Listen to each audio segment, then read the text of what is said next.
Hello everyone. Let me start with algebra. அதில் நம்ம இப்போ பார்க்க போகிறது என்னென்னா rational expression.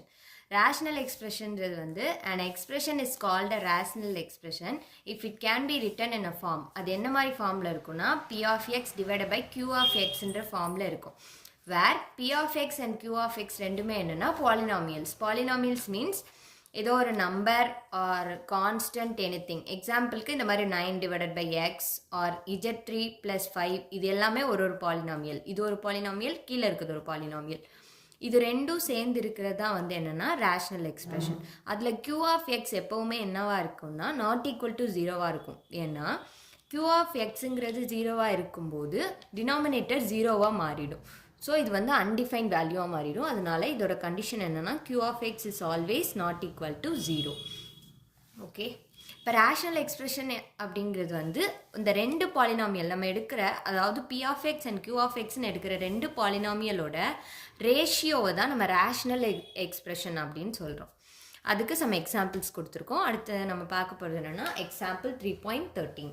அதில் என்ன கொடுத்துருக்காங்க, reduce the rational expression to its lowest form. அவங்க கொடுத்துருக்க ரேஷனல் எக்ஸ்பிரஷனை நம்ம முடிஞ்ச அளவுக்கு லோயஸ்ட் ஃபார்மில் மாற்றணும். லோயஸ்ட் மீன்ஸ் கம்மியான ஃபார்மில் மாற்றணும். இது அவங்க கொடுத்துருக்க question x - 3 divide by x² - 9.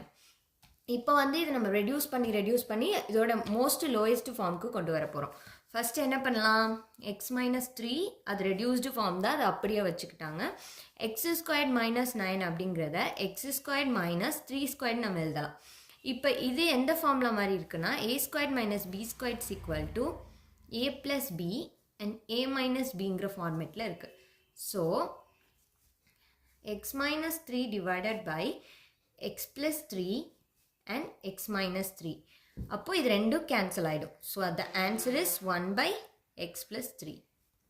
இதுதான் இந்த கொஷினோட லோயஸ்ட் ஃபார்ம். நெக்ஸ்ட் சம் பார்த்தீங்கன்னா x² - 16 divided by x² + 8x + 16. First மேலே இருக்க டேர்ம் என்னவா மாற்றலாம், லாஸ்ட் சம்மில் செஞ்ச மாதிரி x² - 16 4² அப்படின்னு எழுதிக்கலாம். நெக்ஸ்ட் கீழே இருக்கிறது வந்து ஃபேக்டரைஸ் நம்ம பண்ண போகிறோம். x² டேர்ம் வந்திருக்கனால நம்ம இதை ஃபேக்டரைஸ் பண்ண போகிறோம். அப்போ வந்து ப்ளஸ் பண்ணும்போது 8ங்கிற டேர்மும் மல்டிபிள் பண்ணும்போது 16 அப்படிங்கிற டேர்மும் கிடைக்கணும். அப்போ என்ன பண்ணலாம், 4 4s are 16, மல்டிபிள் பண்ணும்போது 16, ஆட் பண்ணும்போது 8 கிடைக்கும். ஸோ x + 4 and x + 4 இதான் இந்த டேர்மோட ஃபேக்டர்ஸ். இந்த x² - இதை 4² நம்ம எப்படி எழுதிக்கலாம், a² - b² ஃபார்மேட்டில் a + b and a - b அப்படின்னு எழுதலாம். So x + 4 x - 4 divided by இந்த term x + 4 again x + 4. இப்போ இதில் ஒரு x + 4 x + 4 கேன்சல் ஆயிடுச்சு அப்படின்னா x - 4 divided by x + 4 the answer. Next நம்ம பார்க்க போகிறது என்னென்னு பார்த்தீங்கன்னா எக்ஸ்க்ளூடட் வேல்யூ. எக்ஸ்க்ளூடட் வேல்யூ அப்படிங்கிறது ஒரு ரேஷ்னல் எக்ஸ்பிரஷனை அன்டிஃபைன்டாக மாற்றுச்சு அப்படின்னா அது எக்ஸ்க்ளூடட் வேல்யூ. அப்போ நம்ம என்ன பண்ணணும், நம்ம முன்னாடியே பார்த்தோம் q of x not equal to 0 அப்படின்னு இருந்தால் தான் அது ஒரு ரேஷ்னல் எக்ஸ்பிரஷன். அப்போது இங்கே q of x equal to 0ன்னு எடுக்கும்போது என்ன ஆகும், அந்த வேல்யூ ரேஷ்னல் எக்ஸ்பிரஷன் வந்து அன்டிஃபைன்டாக மாறிடும். அப்படி அன்டிஃபைன்டாக மாறும்போது கிடைக்கிற வேல்யூ தான் என்னென்னா எக்ஸ்க்ளூடட் வேல்யூ. நம்ம சம் பார்க்கும்போது நமக்கு புரியும்.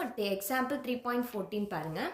Find the excluded values of the following அப்படின்னு கேட்டிருக்காங்க. இப்போ x + 10. இப்போது இந்த expression x + 10 divided by 8x is undefined இருந்தது அப்படின்னா, when undefined இருக்கும்போது q of x equal to 0 இருக்கணும். அதுதான் இந்த excluded வேல்யூல கண்டிஷன். q of x இங்கே என்னது 8x. அப்போ என்ன 8x equal to 0 இருக்கும். அப்போ எக்ஸ்ன்னு எடுத்துக்கிட்டோன்னா 0 டிவைடட் பை 8 போயிடும். அப்போ எக்ஸ் equal to 0. அப்போ the excluded வேல்யூ என்னது 0. the excluded value is 0. அடுத்தது 7p + 2 divided by 8p² + 13p + 5. இந்த எக்ஸ்பிரஷனையும் அன்டிஃபைன் எடுத்துக்கிறோம். அப்போ when denominator equal to 0ன்னு போடுவோம். இதுக்கு இப்போ ஃபேக்டர் பண்ணுறோம். இங்கே p² முன்னாடி 8 இருக்கனால 8 into 5 40, 8 5s are 40. அப்போ மல்டிபிள் பண்ணும்போது 40 கிடைக்கணும், ப்ளஸ் பண்ணும்போது 13 கிடைக்கணும். அப்போ 40 கிடைக்கணும்னா 8 5s are 40, ரெண்டையும் ப்ளஸ் பண்ணால் 13 கிடைக்கும். இங்கே முன்னாடி ஒரு 8 இருக்கனால அதால் நம்ம ரெண்டு டேர்மையும் டிவைட் பண்ணிக்கிறோம். இதை டிவைட் பண்ணும்போது நமக்கு 1 கிடைக்கும், இதை டிவைட் பண்ணும்போது 5/8ன்னு கிடைக்கும். அப்போ p + 1 p + 5/8 = 0. p + 1 = 0னா அப்போ p = -1. அதே மாதிரி இந்த 8 இங்கே மல்டிப்பிளில் போகும், அப்புறம் இந்த 5 இங்கே மைனஸில், p = இந்த 8 டிவிஷனில் போச்சுன்னா -5/8. the excluded values are -1 and -5/8. அடுத்த சம் வந்து x / x² + 1. இதில் x² + 1 அப்படிங்கிறது = 0வாக இருக்காது. ஏன்னா x² + 1 ≠ 0. ஏன்னா எக்ஸுக்கு நம்ம எந்த டேர்ம் எடுத்தாலும் அது ப்ளஸ் டேர்மாக தான் இருக்கும், அது 0 டேர்மாக இருக்காது. கண்டிப்பாக அது வந்து 0 விட கூடையாக தான் இருக்கும். ஸோ அதுக்காக இங்கே x² ≥ 0ன்னு எடுத்துக்கிறாங்க ஃபார் ஆல் எக்ஸ். அப்போ x² பதிலாக 0 சப்ஸ்டியூட் பண்ணும்போது நமக்கு 1ன்னு வேல்யூ கிடைக்குது. ஸோ x² + 1 வந்து கண்டிப்பாக ≠ 0வாக தான் இருக்கும். ஸோ இந்த சமுக்கு வந்து there can be no excluded values. இந்த இதுக்கு வந்து excluded values கிடையாது அப்படின்னு கொடுத்துருக்காங்க.